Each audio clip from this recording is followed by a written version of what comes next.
Halo, apa kabar Anda semua? Semoga selalu dalam keadaan sehat walafiat. Saya ajak Anda lagi ngobrol bersama dengan Bung Rocky Gerung. Tadi pagi kita bicarakan soal pilkada ya, soal selebriti-selebriti yang dipasangkan dengan para politisi begitu, Bung Rocky. Nah, tapi ya, soal pilkada ini masih juga ada yang menarik. Ini berkaitan dengan dinasti. Ini hasil penelitian yang dilakukan oleh Profesor Johermansyah Johan. Ini dulu beliau ini adalah Dirjen Otonomi Daerah ya. Jadi beliau sangat menguasai soal-soal beginian.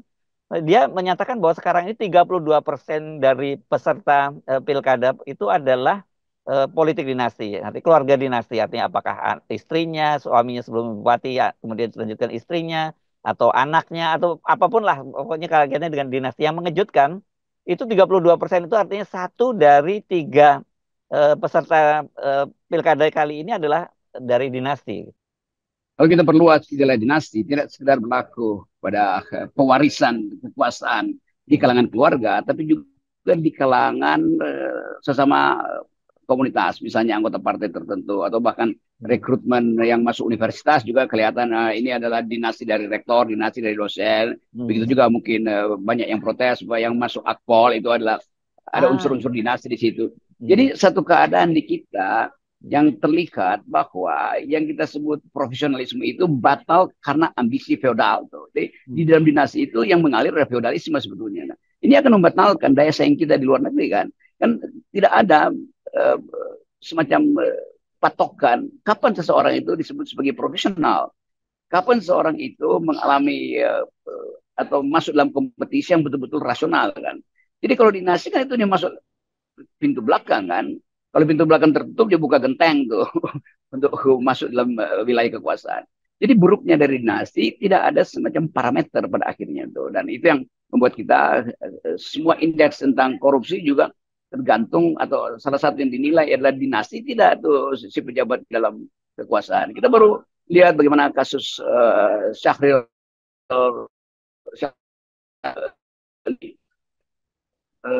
dikuliti sebagai Ya. dinasti yang paling sempurna tuh, Hmm. bahkan sampai masanya itu memperoleh limpahan kekuasaan dalam bentuk uang Hmm. kan. Jadi dinasti itu betul-betul merusak tuh. Tapi kenapa kita nggak obat? Nah, nggak ada yang si si baron ini yang menjadi dinasti percaya lagi pada sistem rekrutmen yang rasional. Kenapa dia itu rasionalitas politiknya berhenti? Hmm. Ya, ya ini bahkan memang saya cermati sebenarnya diam-diam soal dinasti ini. Kalau kita perluas tidak hanya di politik juga terjadi misalnya seorang bapak itu yang bekerja di sebuah perusahaan di instansi tertentu gitu. Bahkan itu jangan dibayangkan instansi keren-keren ya, sampai levelnya yang terbawah misalnya pada sorry to say kita mesti nyebut ini bukan dengan maksud menghina misalnya truk sampah saja gitu ya. Petugas truk sampah atau petugas pengairan dan sebagainya itu diwariskan kepada anaknya. Coba coba bayangkan seperti itu. Ketika dia pensiun, dia ingin anaknya yang mengisi posisi itu. Padahal anaknya sebenarnya berpotensi untuk jadi supir presiden, tapi kenapa Ya. mesti Hmm. dipaksa jadi pengangkut truk sampah sebetulnya kan? Jadi dinasti itu membatalkan ide bahwa setiap manusia bisa berkompetisi untuk memaksimalkan potensinya tuh. Nah kalau di dalam dinasti kan nggak perlu ada kompetisi di situ kan. Justru itu yang menghalangi pertumbuhan manusia yang bermutu tuh. Dinasti itu menghalangi pertumbuhan manusia yang bermutu tuh. Lain kalau misalnya di dalam dinasti itu ada sinyal kuat bahwa memang ada kepentingan yang hanya mungkin diwariskan pada dia karena dia punya kapasitas untuk mewarisi kepentingan itu kan. Semacam saya sering sebut dinasti Kennedy. Oh, dinasti Kennedy itu dari awal ditrain untuk memiliki kapasitas tuh, bukan sekedar tiba-tiba disorongkan karena ketakutan kekuasaan, jumlah kuasanya akan berpindah maka dikasih pada anaknya, pada ponakannya kan. Jadi kita tahu bahwa dinasti itu jadi buruk karena disodorkan tanpa kapasitas tuh.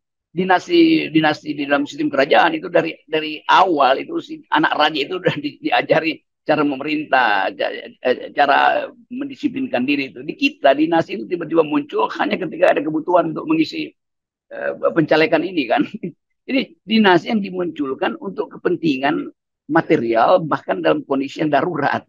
Jadi dia dinasinya tidak dipersiapkan sebetulnya kan. Tiba-tiba ada kebutuhan untuk wakil presiden, maka politik dinasti muncul. Tiba-tiba ada kebutuhan untuk gubernur, maka politik dinasti muncul. Jadi semua hal yang bagian dari buruk dari dinasti itu yang kita kutip sebetulnya. bagian baik dari dinasti yaitu perencanaan dari awal tidak kita lakukan.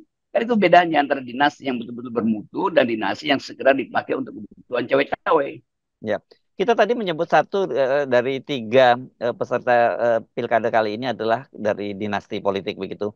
Dan kalau kita perluas juga ke DPR dan DPRD juga hal yang sama juga terjadi. Jadi saya kira ini memang secara sempurna terjadi di Indonesia dan lebih sempurna lagi itu karena dimulai dari eh, paling tinggi ya, dari kepalanya yakni Pak Jokowi.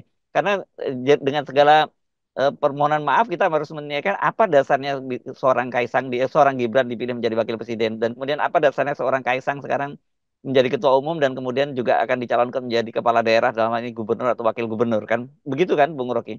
Ya itu intinya hanya karena kebutuhan ambisi maka jadi dinasti itu. Bukan karena satu persiapan yang institusional kan. Dinasti di dalam sistem kerajaan Inggris misalnya anaknya dari awal sudah dipastikan akan memimpin karena itu disiapkan dengan segala segala macam pengetahuan. Kalau di sini bapaknya tahu bahwa pada saatnya nanti anaknya akan dia sodorkan, maka anaknya sebenarnya nggak bersiap-siap karena anaknya tahu akan jatuh ke gue. Jadi anaknya tidak dipersiapkan justru untuk jadi pemimpin publik tuh. Tiba-tiba si ayahnya bilang udah sekarang aja masuk. Yang lain kalau dinasti itu dipersiapkan dalam tradisi Kennedy misalnya itu disiapkan dari awal tuh. Ada sekolah kedinastian, ada sekolah untuk menghasilkan bibit-bibit unggul dari dinastinya sendiri itu. Ini kita di sini bibit unggul apa yang ada di segala dinasti presiden itu nggak ada bibit unggul di situ. Jadi sekali lagi ini diselundupkan ke dalam sistem, bukan ikut dalam kompetisi fair tuh. Dinasti Kennedy itu ikut dalam pemilu fair. Dia tidak disodorkan oleh Kennedy atau saudaranya atau bapaknya Robert Kennedy itu. Jadi semua dinasti di Amerika datang dari hasil kompetisi. Disebut dinasti karena memang cuma muter-muter di situ kekuasaannya. Tetapi kekuasaannya dididik, potensi kekuasaan itu diberikan sejak awal, bukan sekedar disodorkan. Kalau Itu lihat seperti bedanya ini, ya kalau lihat seperti ini kita antara ya ya silakan silakan. ya ya itu bedanya antara dinasti di Paman Sam dan di Paman Samsul. Oke, tetapi ini mengapa ini tanda-tandanya kita semua di semua sektor kok membusuk, Bung Rocky ya? Ini penanda pertama bahwa tidak ada pelembagaan selama 9 tahun kepemimpinan Presiden Jokowi kan. Kan semua hal yang buruk akhirnya popping up, muncul tiba-tiba itu soal kebocoran data, soal dinasti, soal profesor yang abal-abal. Jadi semua hal yang buruk itu sebetulnya disembunyikan selama 9 tahun. Nah itu pentingnya Pak Prabowo mengubah mental birokrasi, mengubah mental pendidikan, mengubah arah ke ambisi-ambisi politik. Nah itu yang hanya itu yang bisa kita harapkan selain selain kepastian bahwa akan ada hukum-hukum alam yang akan memberantakkan negeri ini kalau itu dipertahankan terus sistem dinasti dipertahankan sistem perencanaan yang sekedar dimaksudkan untuk memenuhi kebutuhan keluarga kan semua itu penanda buruk itu kan baru muncul ketika tinggal mungkin 300 hari atau 150 udah bisa dibetulin kan. Ya, ya. Ya, saya kira itu kalau kita melihat ya indikator-indikatornya itu tadi dari sisi ekonominya jelas memburuk, kemudian dari sisi politiknya juga memburuk. Ini dari saya kira ini lebih pada attitude juga ya, perilaku juga dari para politisinya, dari para pejabat-pejabatnya juga memburuk dengan hanya mementingkan kepentingan dinasti saja. Dan saya kira sebenarnya kalau melihat semua indikator-indikator itu saya kira ini tinggal menunggu waktu saja bangsa ini mengalami kehancuran. Itu betul sekali. Jadi kalau kita berpikir kenapa dinasti baru muncul, bagus juga baru Hmm. baru keburukannya muncul hari ini kenapa korupsi baru mulai hari ini bagus juga. Kenapa penipuan akademis baru terbongkar karena ada kasus Bambang Susatyo dengan Dasko bisa bagus juga. Karena kebusukan itu mesti disempurnakan sebetulnya. Baru tumbuh bibit baru tuh. Ini kita kita tiba pada kesimpulan bahwa dimensi dimensi-dimensi buruk dari pemerintahan memang baru terbuka ketika justru di ujung kekuasaan tuh. Dan itu hal yang baik tuh. Karena kalau kita simpan terus itu yang meledaknya nanti di periode Pak Prabowo dan itu beban lagi pada beliau. Jadi bagus juga seluruh sampah yang buruk yang berbau itu yang disembunyikan di bawah karpet istana akhirnya terbongkar hari ini kan. Itu blessing in disguise di situ kira-kira tuh, atau rahmat terselubungnya di situ. Ya. Nah, tetapi satu hal begini ya, Bung Rocky, lepas dari apakah itu direkayasa, apakah kemudian itu disuap bansos, apa dan sebagainya, tapi realitasnya seperti itu, ya, membuat masyarakat, memang masyarakat kita kalau kelasnya seperti itu, yang Anda sebut bolak-balik bahwa ya karena tingkat pendidikannya masih sangat rendah, kemudian mudah dimanipulasi dan mudah disogok begitu. Tetapi ini kan menunjukkan sebenarnya kalau kita berpikir lebih jauh, ini kualitas bangsa kita gitu. Jadi seluruh hal yang sebetulnya sudah bisa kita atasi mungkin di periode kedua Pak Jokowi itu didiamkan, dibiarkan. Jadi lingkungan sekitar Pak Jokowi juga seolah-olah menjebak presiden itu supaya tetap ada dalam wilayah yang tertutup. Nah sekarang dia harus dibuka karena ada peralihan kekuasaan dari Presiden Jokowi ke Presiden Prabowo.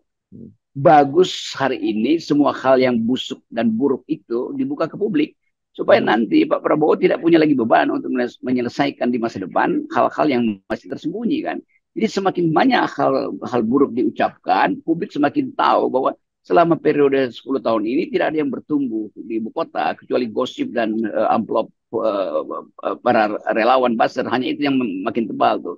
Sementara ketebalan etika publik itu tidak dihasilkan. Nah, semua ini dasarnya adalah tipisnya etika publik sehingga muncul fraud, mumpungisme. Nah, semua hal itu kan terjadi karena kepala negara tidak datang dengan satu konsep bahwa public ethics itu adalah ide pertama untuk menghasilkan Indonesia bermutu. Pak Jokowi tidak punya poin dalam soal itu. Karena kegemaran Pak Jokowi adalah memamerkan sesuatu yang tangible, yang terlihat. Bahkan bingkisan itu supaya terlihat itu bingkisan presiden, mesti presiden sendiri yang bagi-bagikan. Supaya terlihat bahwa tangan presiden itu keluar dari mobilnya, dia mesti lempar-lempar hadiah itu keluar kan. Dan itu hal yang tidak patut dilakukan. Tapi hanya itu cara Pak Jokowi untuk mempertahankan elektabilitasnya tuh. Jadi kalau kita baca sekarang, elektabilitas Jokowi tetap tinggi itu. Oke, karena perilaku pamer itu sebetulnya. Jadi orang lihat bahwa Jokowi itu presiden, apa tanda sebagai presiden? Ya lempar-lempar hadiah kan. Jadi hanya itu yang disurvei. Sementara kalau saya kasih kritik, dianggap bahwa kan elektabilitas Pak Jokowi itu 80%. Kenapa Pak Rocky masih kritik? Lo kan 80%, lalu yang 18% ada di mana? Itu bagian dari pers yang mengkritik. Ini seolah-olah mesti disebutkan 100% kan. Nah, itu juga penanda bahwa kalangan di sekitar Pak Jokowi ingin memaksimalkan teori bahwa Jokowi itu can do no wrong. Itu cuma ada raja yang can do no wrong tuh. Jadi ada kesalahan juga di lingkungan Jokowi ini atau Jokowers ini yang tidak mau melihat sisi berbahaya dari seorang presiden yang dieluk-elukan berlebih-lebihan. Ya, nah ini kan sebenarnya merupakan satu keprihatinan yang luar biasa ya. Mestinya kan dari satu presiden ke presiden lain, dari tahun ke tahun kita itu harusnya meningkat, mulai dari sisi demokrasinya meningkat, kualitas manusianya juga meningkat, begitu. Kualitas calon-calon pemimpinnya juga meningkat. Tapi yang terjadi bukannya malah meningkat, malah menurun kan begitu.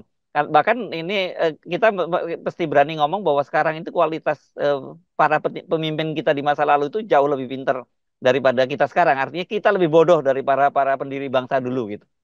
Iya kita kalau tahu itu apa ini sebagai ide republik yang dia gagas itu. Kalau Bung Hatta masih hidup dia akan ketawain bahwa ide ekonomi hari ini sebetulnya tidak seperti yang digagas oleh beliau itu kooperasi. Kalau Sultan Syarif masih hidup juga dia akan ledek kita bahwa kita bukan bangsa yang mampu berpikir sehingga akhirnya kalah dalam diplomasi internasional. Kalau Haji Agus Salim masih hidup dia akan tuding kita sebagai bangsa yang tidak bisa membuat metafor tuh karena langsung berhadapan dengan kedangkalan-kedangkalan. Jadi semua yang baik yang pernah diucapkan dan dipraktekkan oleh founding person kita itu justru menjadi target yang harus kita capai dan tidak bisa kita capai karena tadi kondisi politik kita tidak diarahkan untuk menghasilkan narasi yang bermutu, tidak dihasilkan untuk menonton kompetisi yang bermutu kan. Kan semua ini hanya didasarkan pada elektabilitas yang disewa oleh istana untuk memamerkan arogansi dia kan. Jadi hak rakyat untuk menerima kepemimpinan yang bermutu dibatalkan justru oleh institusi-institusi non demokrasi itu. Survei itu non demokratik gitu. Sogok menyogok BLT itu non demokratik itu. Bansos yang ternyata dimanipulasi 900 miliar itu juga penanda bahwa birokrasi kita itu gagal untuk memberi hak rakyat miskin kan. Korupsi 900 miliar artinya mengkorupsi hak dari separuh orang miskin di Indonesia tuh untuk mendapatkan bantuan. Ya, itu dan korupsinya bansosnya presiden lagi ya. dari 900 Iya. miliar 250 miliar yang dikorup Bung Rocky itu temuannya seperti itu gitu. Tapi tidak tertutup kemungkinan bisa lebih besar dari itu. Itu 25% yang bisa diungkap oleh KPK atau Yes. dengan bantuan PPATK misalnya. Tetapi di belakang itu proyek-proyek susulan dari kasus itu kan panjang sekali itu. Yes. Mulai dari penggelapan data, mulai dari pemalsuan instruksi, macam-macam itu. Jadi sekali lagi, kumpulan kedunguan itu akhirnya terbit di hari-hari terdepan Jokowi itu. Apa sumbernya? Ya sumbernya adalah ketiadaan etika publik. Ya, gampang aja. Yes, oke. Dan sekali lagi kalau kita kemudian menisbahkan semuanya ini Pak Jokowi, ya nggak ada yang salah. Ya, memang itu tanggung jawab Pak Jokowi sebagai presiden dan kepala negara gitu. Pak Jokowi melulu bukannya menterinya yang jadi menterinya yang angkat Jokowi. Setiap Ya, sidang kabinet Jokowi memimpin sidang kabinet kan ya, itu sifat pertanggungjawaban dari sistem presidensial adalah presiden, ya, bukan ketua BEM dari Universitas Tomakaka itu. ya. Oke. Baik, Bung Rocky. Terima kasih, Bung Rocky. 0% Bung Rocky. Oke, jumpa lagi nanti. Ya, Siap. thank you.